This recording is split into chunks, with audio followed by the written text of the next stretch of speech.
Hey folks, welcome back to another episode of Finding Data Friends. We're lucky enough to have found a new data friend for the podcast. Prathy, thanks for joining us. Do you want to tell us a little bit about yourself? Well, I'm Prathy. If you could say, my actual name is Pratyusha Kamasani, but I think in the data world, it's kind of turned into Prathy. I was born in India. Currently, I live in a little village called Kings Langley, not far from London. I work at Avanade, basically doing the Microsoft Data Tools job. I'm a mum, and I'm also a dog mom. So those are Awesome. different What things. kind of dog? She's a Coton Detouler. So it's a Okay. quite a rare brand. Well, not brand, breed. Oh my God, she would kill me if she could. She has her own brand. Yeah, it is like that. It's so she doesn't shred. She has like a hair, and apparently there's a whole story. I don't know if you want to hear about it, but it's a it's a breed. This is what I read somewhere. So they found this breed in a place called Ditula in near Madagascar. Apparently, it swam there, and it looked like a cotton ball, and it might be a French colony, and that's where the name cotton came from. So Coton Okay. Ditula. So Amazing. that's about me and my dog. I'm going to have to Google that dog breed. I was going to say I have to Google that because despite all that description, I still don't have a very clear picture in front of me, despite some cotton swimming somewhere in the ocean near Madagascar. But she's a really cute breed, and her name is Marshmallow. But amazing. Only that's a great name. Most of the time, she looks like a roasted marshmallow than a nice fluffy marshmallow. Perfect. Amazing. That's me and my dog.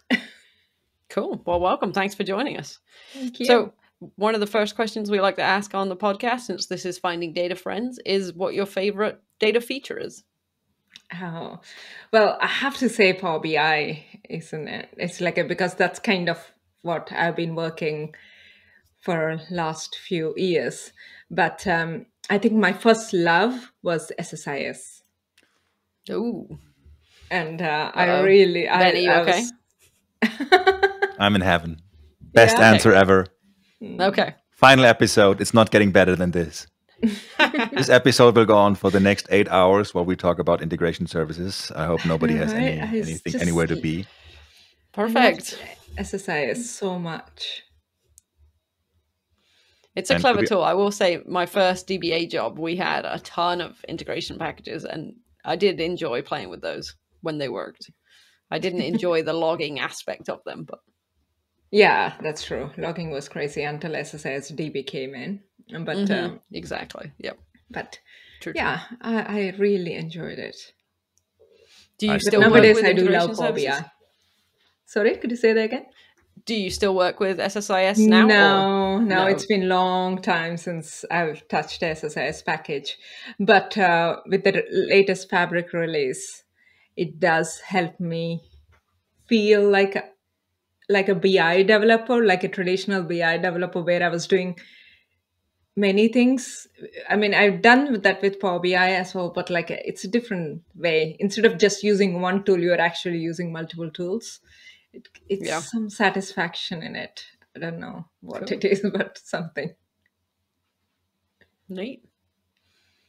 See, I still get to use integration services on almost a daily basis, and I'm so happy about that because I still think it is an amazing tool. Even these days, it is one of those tools where everyone's like, "Yeah, but which new features have been released in the last 5 years?" And fair, not a ton, but which features are missing? And it's always that same kind of unfair comparison, comparing a tool that got released in 2005 to a tool that has been around for 5 months. Like, yeah, but they keep releasing all these brand new features. They're like, yeah, but can you do this and this and this and this new shiny thingy? No, you cannot. Yeah, it's a thing.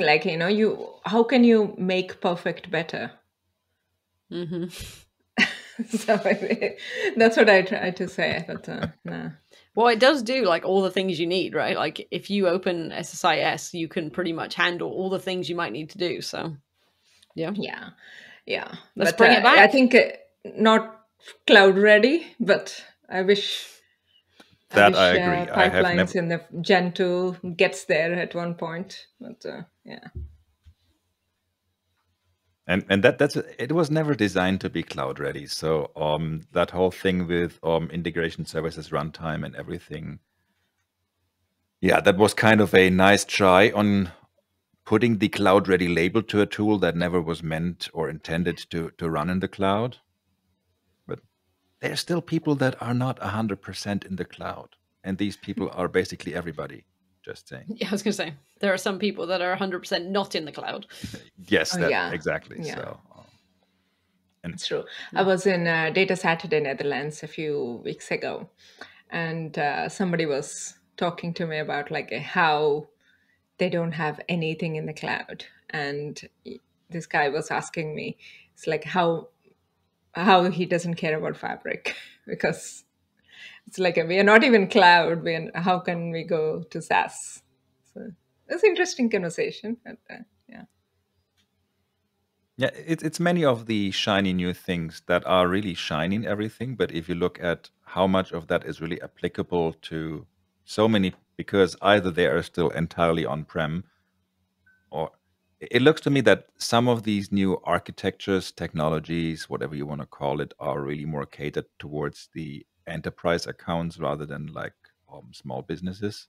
Mm-hmm. Like if you think of something with data mesh, where one of the central bits and pieces of data mesh is getting rid of a centralized IT department that is causing backlogs and that you have to rely on every team running their own data show.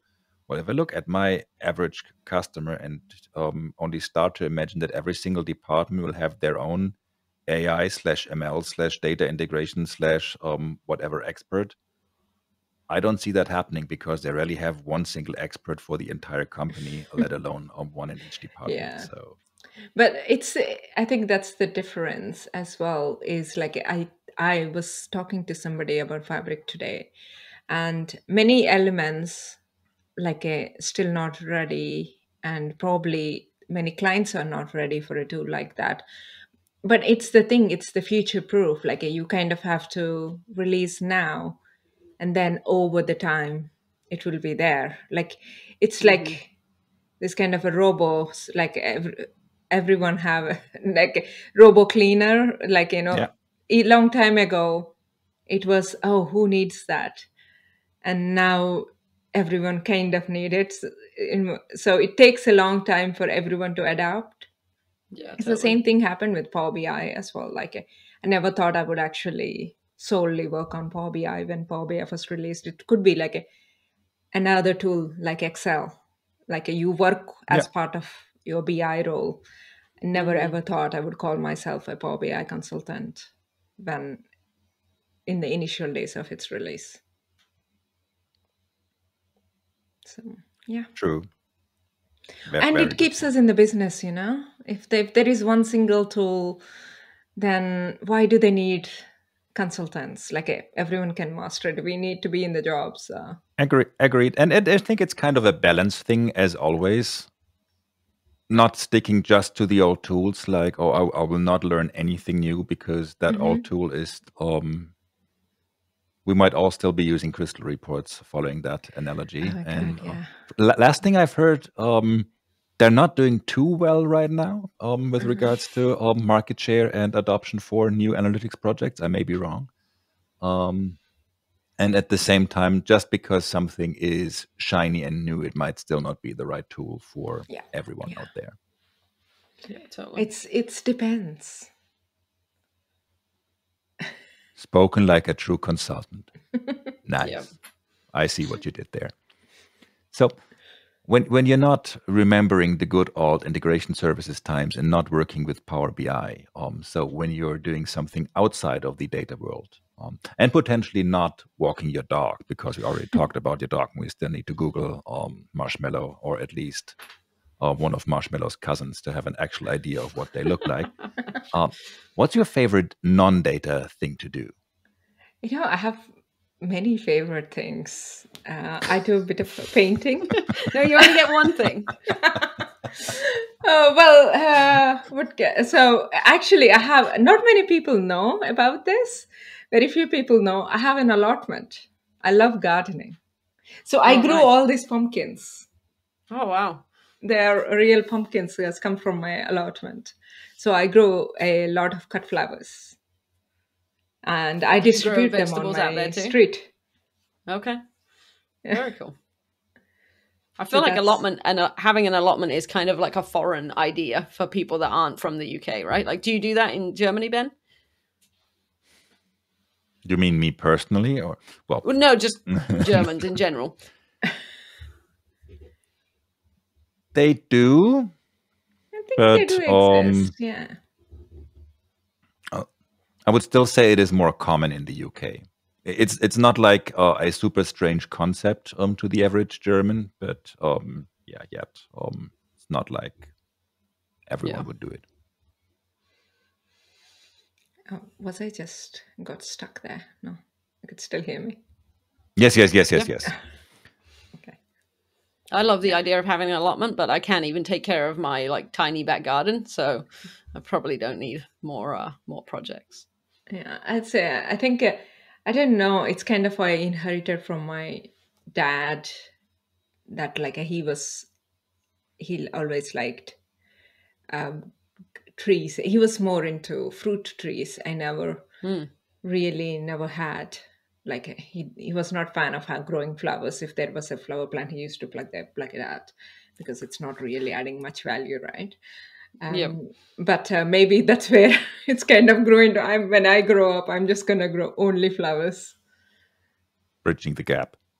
What I was going to say to you, Jess, is maybe you're just lacking practice. So give it some time, and like a decade or two from now, you will be able to have one plant that will survive the 1 week mark. Great. We'll try that. Getting back I to do the have- cactus idea. You'll laugh, but I had a cactus when I lived at my parents' house, and that thing like barely survived. And when I moved away to college, that thing like flourished. My mom sent me a picture like a couple years later, and she was like, "Look at this cactus, it's grown." And I was like, "It's a cactus. How hard was that?" Yeah, Just, like, maybe barely you were giving surviving. too much love to it. It's cactus is Too something much you should love. not. Yeah, you should not take care, and then apparently it does well. Yeah. You shouldn't have cuddled it Sure. all the time. It's just it needs room and space to breathe. I was holding it too close. See, I Took don't it to know. bed Like every night. whenever I travel, I come back. I feel like my plants did better when I was not home than when I am home. Okay. But, Again, my it's a partner balance issue. Don't leave for too long unless you've got all the watering and everything Yeah. automated. Otherwise, I was going to say, you need to talk to one of our previous guests about exactly. plant automation. Ah, And then you can make a Power BI report on it.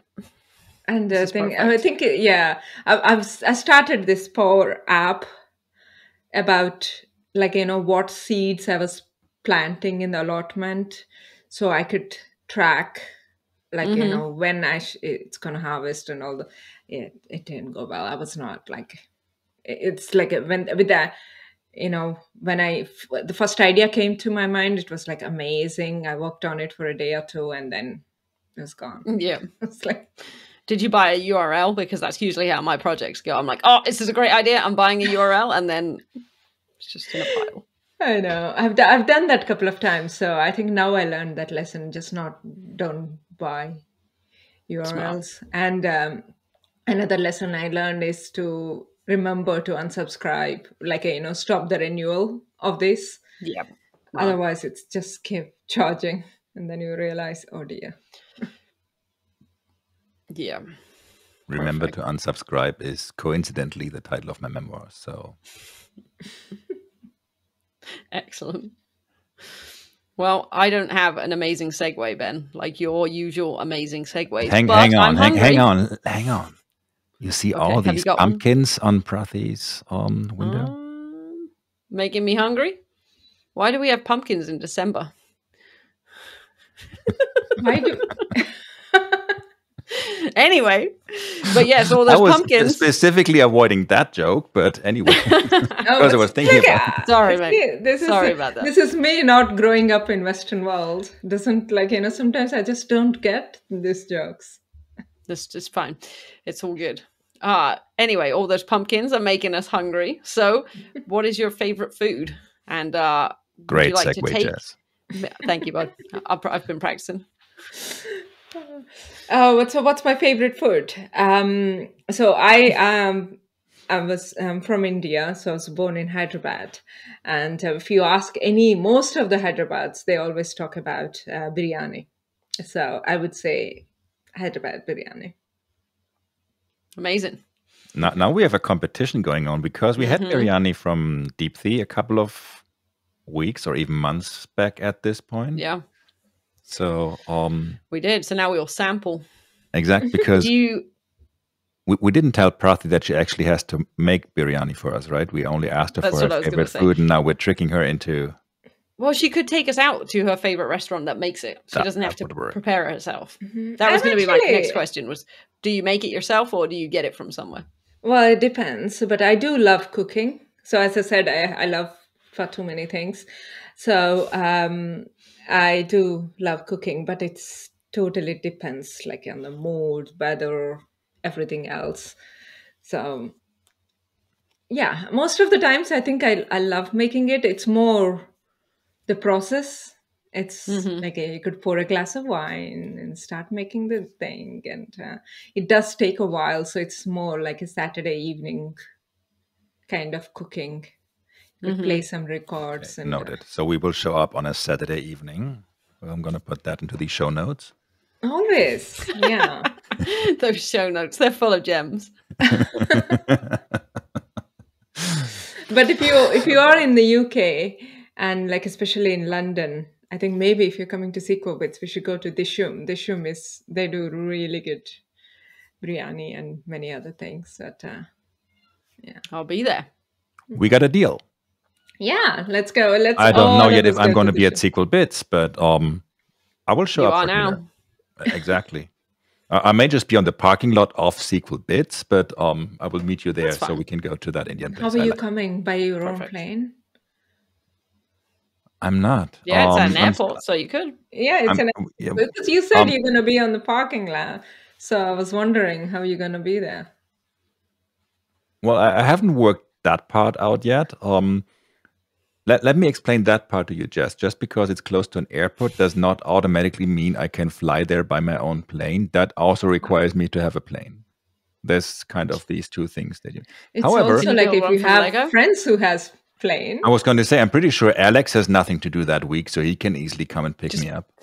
He can pick everyone up. We should I get mean, him on the pod. basically, what he does is all done by the time the event starts because he takes care of like the hotel stuff and schedule and then feedback afterwards. But the actual week off, he should have time. So, Alex, Okay. I'm sure you're watching. Please make sure to pick me up. I'm going to send you a time that works good for me. I wonder how many people are going to actually ask Alex to like, oh, can you please take me on a little ride? Like, when you get a new car, people ask like, oh, can I Yep. get a ride? Now, I'm wondering if I can still submit like a lightning talk or something. I mean, of course I can't because Call for Speakers closed like 6 weeks ago, but let's just assume it would be still a day left or so in the Call for Speakers if I could just submit a session, actually me presenting something from Alex's plane. Amazing. You could Now parachute I'm out. thinking Power BI analytics on plane usage. No, I would be doing something about data in the cloud. It could be SSIS packages in the cloud. Ha! Ah, And basically all you see is me building an SSIS package that does a truncated full And load. you're but in the it's going to- cloud. Yes. Amazing. This is perfect. yeah. And if there's only one single person that's like did not match abstract, I'm going to hunt them down because that is the most appropriate session title ever because I was building SSIS packages in the cloud. Unless it's going to Exactly. be a sunny day, but that's highly unlikely, let's face it. So Yes. Unlike That reminds me of like a Matt Mason's Power Hour with SSIS where he brings ponies, like little ponies out of SSIS packages. yeah, Matt Mason, I'm not sure. we're not friends anymore. No. No, because of specifically Power Hour, because he built up over the years. Every single time he was mentioning his cat and this and that, and then at some point he was like, "Hey, I gotta come clear with y'all. I don't even have a cat." And I was, "You've been lying to us for like the past 5 years, seriously." So See, so that that's was what everyone does in the Power Hour is just bluff. Oh no! No, You take that back. I will. I'll take that back. Perfect. Everything I just presented at the Past Summit Power Hour of 3 weeks ago was perfectly useful. None of that was made up. None of that was a fake or mock up. So that assumption alone that people would do stuff on the Power Hour, that I don't know what to say. Do you trust him? Except- Jess? Do you trust what he said? That everything was. She totally does not. But Oh, do I trust what he said? Yeah. Sorry, I thought you. No, I don't trust him at all. Yeah. But I also Thank you. won't be there, so I won't see all of these potential lies. you also haven't been there, Jess. It's now I haven't December. been there. That's right. Oh, this time travel gets me every time. Every single time. Anyways, we are slightly over the 15-minute mark. I don't know how that happened. That has never happened before, Weird. except every single time.